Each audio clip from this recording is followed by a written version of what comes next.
कुर्मी समुदाय के कई नेताओं का कहना है कि 1970 से पहले तक तो वो आदिवासी मतलब एसटी कोटे में ही शामिल होते थे। ये लोग केवल राजनीतिक रोटी सेकना चाह रहे हैं, राजनीतिक कब्जा करना चाह रहे हैं झारखंड में। कुर्मी ना पहले आदिवासी थे, ना अब हैं और ना कभी रहेंगे। 1931 में ये लोग प्रिमिटिव ट्राइब में थे और 6 सितंबर 1950 में आदिवासी होने के 5 मापदंड तय किए गए थे। उसमें पहला था कि आदिम लक्षण होना चाहिए, दूसरा था कि 20 सितंबर को रेल टोको आंदोलन भी करने वाले हैं। जो आदिवासी है उनके हक अधिकारों चाहे उनके आरक्षण पे आप सेंधमारी कर रहे हैं। आदिवासी शब्द से उस समय शर्म आती थी, आप केवल राजनीतिक लाभ लेने के लिए ही एसटी। झारखंड की राजनीति में इन दिनों कुर्मी वर्सेस कुर्मी और आदिवासियों की जो है लगातार मांगे उठ रही है और इसको लेकर लंबे समय से विवाद चल रहा है। यह विवाद आज का नहीं है, वर्षों से लगातार यह विवाद उठता आ रहा है। दरअसल कुर्मी समुदाय के द्वारा जो है एसटी कोटे में शामिल होने की मांग को लेकर के पिछले कई दिनों से झारखंड की राजनीति गर्म हो चुकी है और इसी के विरोध में लगातार आदिवासी संगठन के द्वारा लगातार इसका विरोध किया जा रहा है और इसी के कड़ी में आज जो है एक बाइक रैली निकाली जा रही है। फिलहाल इस वक्त हमारे साथ बात करने के लिए प्रवीण कश्यप जी हैं। दादा, आखिर आज का जो बाइक रैली निकाला जा रहा है और लगातार इसका विरोध किया जा रहा है, क्या कारण है विरोध करने? सबसे पहले आपके चैनलों को झारखंडी जोहार।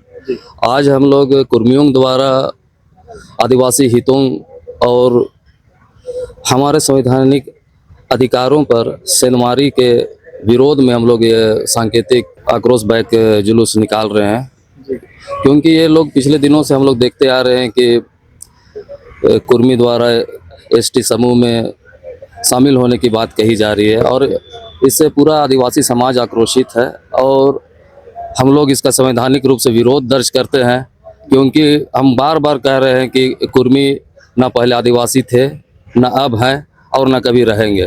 बार बार हम लोग ये कह रहे हैं। कुर्मी समुदाय के कई नेताओं का कहना है कि 1970 से पहले तक तो वो आदिवासी मतलब एसटी कोटे में ही शामिल होते थे, लेकिन अभी अचानक बदल दिया गया है और इसको लेकर के लगातार मांग भी कर रहे हैं। तो अगर वो शामिल हो ही जाते हैं तो कोई दिक्कत परेशानी? हम इसमें बतलाना चाहते हैं कि 1901 में कुर्मी लोग एबोरिजिनल में थे, 1911 में एबोरिजिनल में थे, 1921 में फेमिनिस्ट में थे, 1931 में ये लोग ट्राइब में लिखाते हैं और उसके बाद 6 सितंबर 1950 में इन लोगों को 1931 में ये लोग प्रिमिटिव ट्राइब में थे और 6 सितंबर 1950 में इन लोगों को 1950 में उस सूची से बाहर कर दिया जाता है, क्योंकि इन लोगों ने बार बार उस समय भी ब्रिटिश काल में 1930 में इन लोगों ने ब्रिटिश शासन को लिख के दिया था कि 1931 में जब जनगणना होगी तो हमें उस सूची में शामिल नहीं किया जाए और हमें क्षत्रिय ही कहा जाए और हमें कुर्मी लिखा जाए। ये इनकी ही मांग थी, ये हमारी मांग नहीं थी। और 1965 में जस्टिस BN जो लोकुर कमेटी का गठन किया था उसमें आदिवासी होने के 5 मापदंड तय किए गए थे। उसमें पहला था कि आदिम लक्षण होना चाहिए, दूसरा था कि विशिष्ट संस्कृति का होना जरूरी है, तीसरा था कि भौगोलिक अलगाववाद था, चौथा था पिछड़ापन, पांचवा था संकोची होना। इन सब तय किया गया था, लेकिन ये सब कभी भी उन सब चीज़ों को फुलफिल नहीं करते हैं और आज़ादी के बाद से भारत सरकार ने भी इन्हें एसटी सूची से में लिस्टिंग नहीं करते हुए इसको ओबीसी सूची में डाला था, क्योंकि इनका संस्कृति और भाषा ये इंडो आर्यन है, इनकी भाषा आदिवासी मानदंड को पूरा नहीं करती है। 20 सितंबर को रेल टोको आंदोलन भी करने वाले हैं। हाँ, ये उनका संवैधानिक अधिकार है। हम भी अपने संवैधानिक अधिकार के तहत लोकतंत्र हमें इजाजत देता है कि धरना प्रदर्शन करने, जुलूस, इन सब चीज़ों का हमें भी इजाजत देता है। तो हम भी अपने संवैधानिक जो मूल्यों का जो बार बार हनन हो रहा है उसी को हम लोग रक्षार्थ यहाँ पर पूरा आदिवासी समुदाय एकजुट है। और हम लोग ये कहना चाहते हैं कि ओबीसी समुदाय में ये लोग पहले से लिस्टेड हैं, उन्हें अभी भी झारखंड में 14% और भारत में 27% के आरक्षण का लाभ मिला हुआ है। ये भी अभी शैक्षणिक इन्हें आरक्षण प्राप्त है, नौकरी में भी आरक्षण प्राप्त है। तो फिर इन्हें क्या आवश्यकता आन पड़ी है कि आप आदिवासी को जो आदिवासी है उनके हक अधिकारों चाहे उनके आरक्षण पे आप सेंधमारी कर रहे हैं? इसको समझने की आवश्यकता होगी हम लोगों को। अभी हाल ही में जयराम महतो का एक बयान सामने आया था, उनका कहना है कि आदिवासी 75 साल से लाभ उठा रहे हैं एसटी कोटे का, लेकिन अगर 75 साल में उनका विकास, लगातार कई नेताओं कहते आ रहे हैं कि 75 साल में उनका विकास नहीं हो पाया है। आखिर क्या वजह है कि इन सालों में आदिवासियों का विकास अब तक नहीं हो पाया है? हमारा राजनीतिक, शैक्षणिक और जो भी सामाजिक स्तर था वो अभी तक हम लोगों का जो 75 सालों के अंतराल में हमेशा से बढ़ा ही है।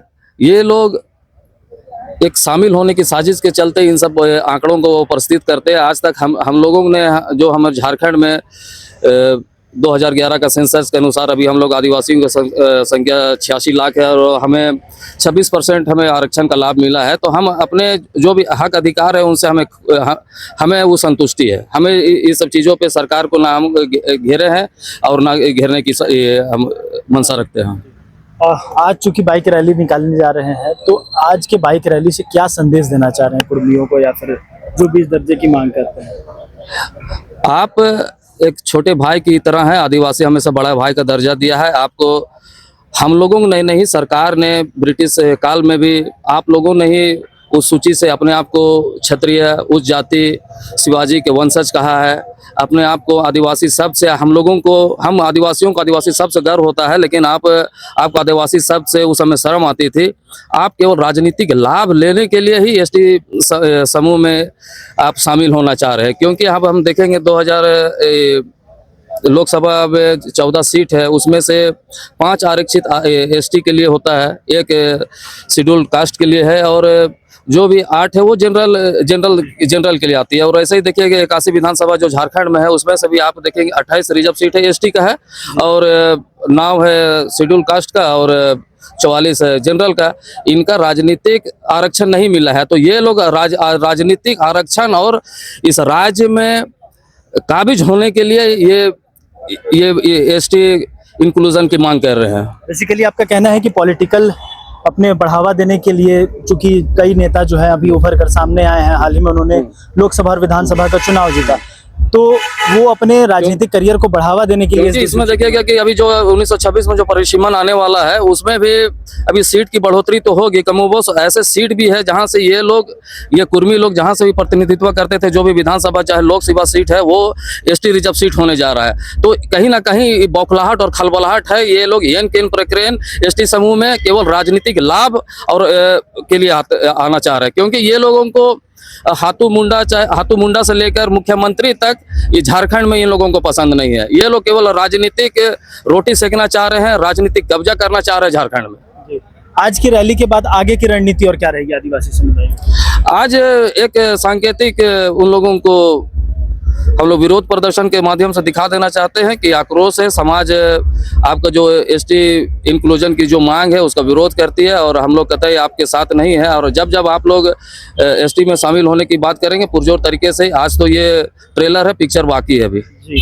तो ये हमारे साथ बात करने के लिए प्रवीण कश्यप जी थे, जिन्होंने कई सारी बातों को मुखरता से रखा और साथ ही ये बात का जिक्र किया कि कुर्मी इस वक्त जिस प्रकार की मांग कर रहे हैं वो कहीं ना कहीं राजनीतिक परिप्रेक्ष्य में, राजनीति में अपने करियर को बढ़ाने के लिए इस प्रकार की मांग की जा रही है।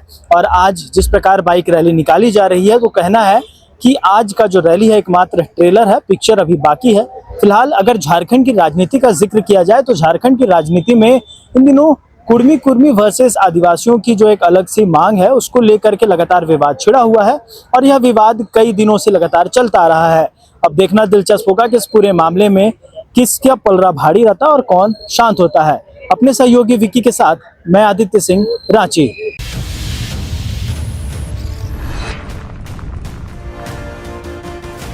खबर मंच लाइव, सबकी बात सबके साथ।